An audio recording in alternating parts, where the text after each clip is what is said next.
नमो नमः सर्वेभ्यः। आप सबका सज्जन संस्कृतम पटल पर स्वागत है। संस्कृत विषय का अध्ययन करने वाले और संस्कृत में रुचि रखने वाले इस चैनल से अवश्य जुड़ें।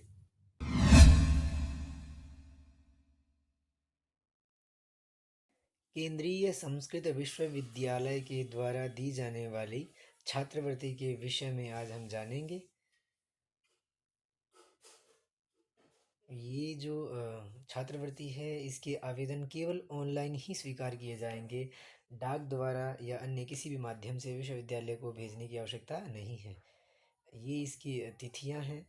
डेट जो किसी भी शैक्षिक संस्थाओं को ऑनलाइन के माध्यम से पंजीकरण अपडेट करने की जो तिथि है वो 1 अप्रैल से प्रारंभ होके 28 सितंबर तक है। उसके बाद है संबद्ध संस्था का पंजीकरण होने के बाद ही छात्र छात्राएं निम्नलिखित माध्यम से ऑनलाइन आवेदन पत्र कर सकते हैं। ये इसके लिंक है जो कि मैं आपको डिस्क्रिप्शन में भी दे दूंगा।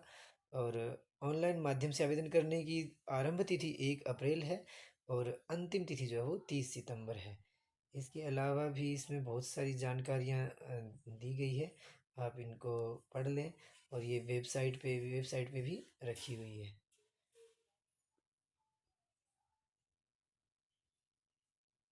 ये इसकी कक्षाएं हैं, कौन सी कक्षा के लिए कितनी कितनी स्कॉलरशिप मिलेगी।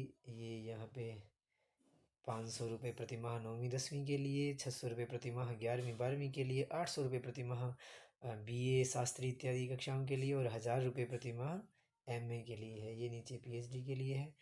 ये प्राप्तांक है। पूर्व कक्षा में संस्कृत विषय में अन्य पिछड़ा वर्ग यदि है तो 55% आए, अनुसूचित जाति जनजाति है तो 50% आए और दिव्यांग है तो 50% आए। अन्य जो सभी जनरल कैटेगरी में जितने आते हैं उनके 60% प्राप्तांक अनिवार्य है। ये चयन की रीति दी गई है।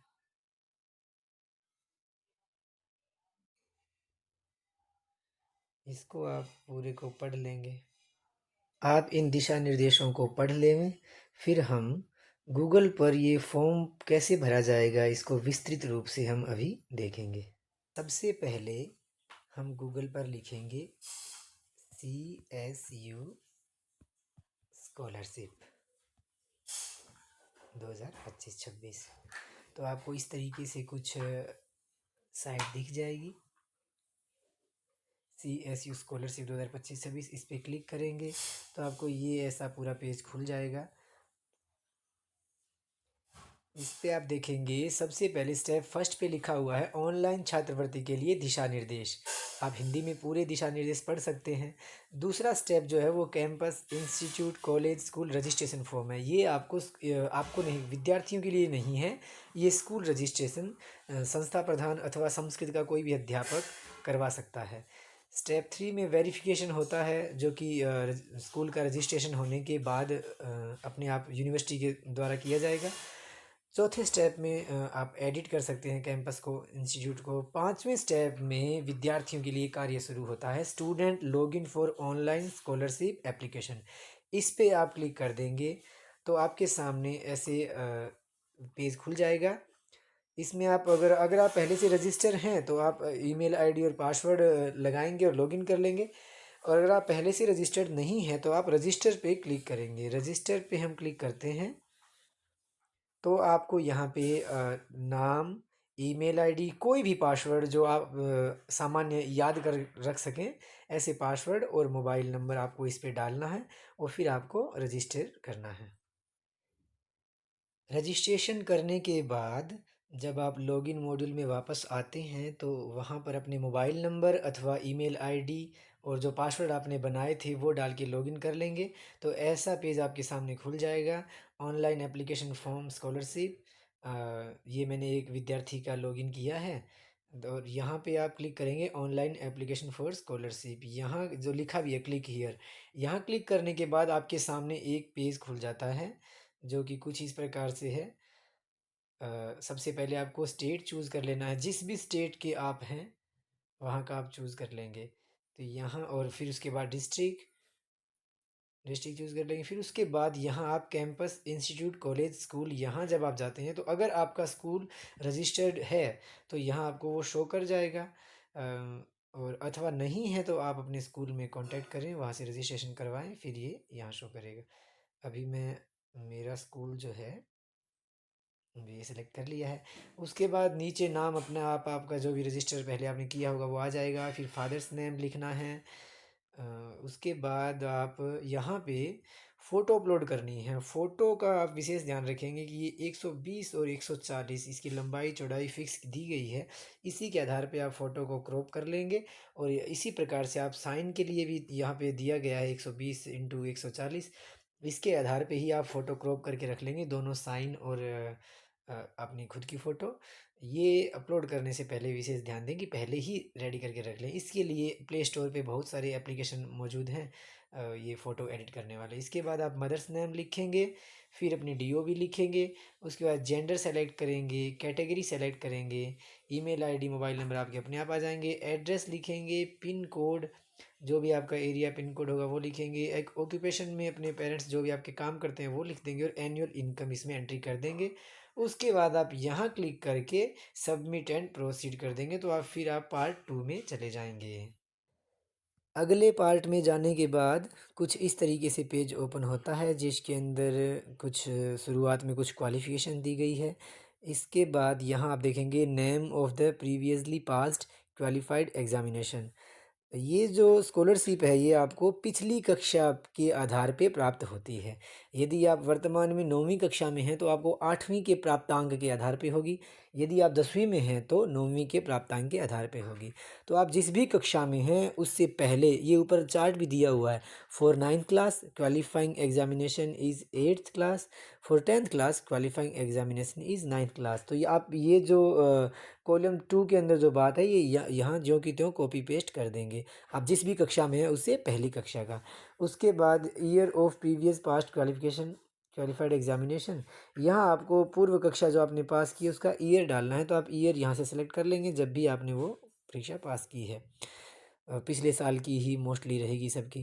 क्लिक ऑन परसेंटेज, यहाँ पे आप देखेंगे परसेंटेज अथवा ग्रेड क्या आपको प्राप्त हुए हैं, परसेंटेज अथवा ग्रेड। तो आगे आप सेलेक्ट कर लेंगे, परसेंटेज परसेंटेज ही रहेगी मोस्टली सबकी। तो उसके बाद है स्टूडेंट्स आइडेंटिटी कार्ड नंबर। यहाँ पे आपको स्कूल कॉलेज अथवा यूनिवर्सिटी से आपको आइडेंटिटी कार्ड दिया गया होगा, उसके जो भी नंबर आपके होंगे वो आप यहाँ लिख देंगे। नहीं है तो आप अपने स्कूल कॉलेज या यूनिवर्सिटी के अंदर संपर्क करें और आप वहाँ से आईडी कार्ड बनवाएं। उसके बाद आप देखेंगे कि संस्कृत पाली अथवा प्राकृत जो भाषा है वो आपने मेजर सब्जेक्ट रहा आपका या माइनर सब्जेक्ट रहा या ऑप्शनल रहा, जैसा भी वहाँ यहाँ सब्जेक्ट रहा हो वो आप इसमें भर देंगे, मेजर माइनर अथवा ऑप्शनल। उसके बाद हम नीचे चलते हैं, देखते हैं स्ट्रीम। स्ट्रीम में दो ऑप्शन है, मॉडर्न और ट्रेडिशनल। ट्रेडिशनल वो लोग भरेंगे जो संस्कृत को ट्रेडिशनल शास्त्रीय आचार्य उत्तर मध्यमा प्राक शास्त्री इत्यादि कक्षाओं में अध्ययन कर रहे हैं। अन्य जो सामान्य विद्यालयों में अध्ययन करने वाले सारे विद्यार्थी मॉडर्न भरेंगे। Percentage class sorry present class में आप जो भी आपकी प्रेजेंट क्लास होगी वो आप सेलेक्ट कर लेंगे। नौवीं नौवीं 10वीं 11वीं 12वीं आगे कॉलेज की क्लासें पीएचडी तक। प्रेजेंट क्लास ईयर, ईयर आपके पास ऑप्शन जो प्रेजेंट क्लास का है वर्तमान में अध्ययनरत होना चाहिए। ये इसकी जो शर्त है, प्रथम शर्त यही है कि आप पूर्व कक्षा में तो संस्कृत में 60% अंक लाए हों, साथ में आप वर्तमान कक्षा में भी संस्कृत पढ़ रहे हों, तभी ये स्कॉलरशिप आपको दी जाएगी। उसके बाद यहाँ नीचे आपके लिखे हैं ए से लेके जेड तक जो कॉलम दिए गए हैं उनमें आपको आपके विषय लिखने हैं जो विषय आप वर्तमान कक्षा में पढ़ रहे हैं। जैसे कि सामान्य स्कूल के विद्यार्थी जो पढ़ते होते हैं वो है Sanskrit, Hindi, English, SST, science, math, और भी जो 11वीं 12वीं में जो आपके ऑप्शनल सब्जेक्ट होंगे उनमें संस्कृत होना तो अनिवार्य है ही है, और जितने भी आपके सब्जेक्ट होंगे वो सब आप इन कॉलम में डाल देंगे। उसके बाद आप नीचे देखेंगे तो ये जो है वो फॉर रिसर्च स्टूडेंट्स ओनली, ये पीएचडी के लिए तो आप नो कर देंगे जो पहले से ही सिलेक्ट है। उसके बाद नीचे वाला फिर पीएचडी वालों के लिए फॉर दो student who avail scholarship from any other sources for doing PhD, ये भी पीएचडी वालों के लिए है। तो पीएचडी वाले इसको यस करके अपनी डिटेल भरेंगे, अन्यथा सारे नो कर देंगे। फिर उसके बाद आप यहाँ क्लिक करेंगे और submit and proceed to part third. ये थर्ड पार्ट 2 को कंप्लीट करने के बाद हम आ जाते हैं पार्ट 3 में। जिसमें आपसे बैंक डिटेल मांगी जाती है। तो यहाँ नेम ऑफ़ द बैंक, यहाँ पे आप बैंक का नाम लिखेंगे। बैंक ध्यान रहे कि नेशनल बैंक ही होना चाहिए। इसमें सबसे ऊपर लिखा भी है, account should be in any nationalised bank and ये रीजनल बैंक, रूरल बैंक, इनमें आपका अकाउंट नहीं होना चाहिए। Name of the account holder, आप अपना नाम लिखेंगे, विद्यार्थी अपना नाम लिखेंगे जो कि आपके बैंक पासबुक में है। अकाउंट नंबर लिखेंगे, आईएफएससी कोड डालेंगे, address of the branch, branch का एड्रेस लिखेंगे, और यहाँ पे नीचे आप KYC with Aadhaar card number, Aadhaar card number लिखेंगे। अब ये जो लास्ट कॉलम है ये कहता है कि in case you want only merit scholarship award certificate, अगर आप जो धनराशि प्राप्त होगी वो नहीं चाहते हैं तो फिर यहाँ पे आप यस करेंगे कि हाँ भाई मुझे ये कह रहा है कि मुझे सिर्फ सर्टिफिकेट दे दीजिए, धनराशि नहीं चाहिए। अगर ऐसा है तो यस कर दीजिए। यदि आपको सर्टिफिकेट प्लस धनराशि भी चाहिए तो आप यहाँ पे नो करेंगे। उसके बाद आप यहाँ पे टिक करके फाइनल सबमिट एंड सेव कर देंगे। फाइनल सबमिट एंड सेव करते ही आपको रजिस्ट्रेशन नंबर प्राप्त होते हैं। फाइनल सबमिट होने के बाद आपको स्क्रीन पे आपका एप्लीकेशन नंबर और रजिस्ट्रेशन नंबर दिखाई देगा, जिसको आप या तो लिख कर रख लें या फिर इसका स्क्रीनशॉट लेके सुरक्षित रख लें, जो कि भविष्य में काम आएगा। धन्यवाद।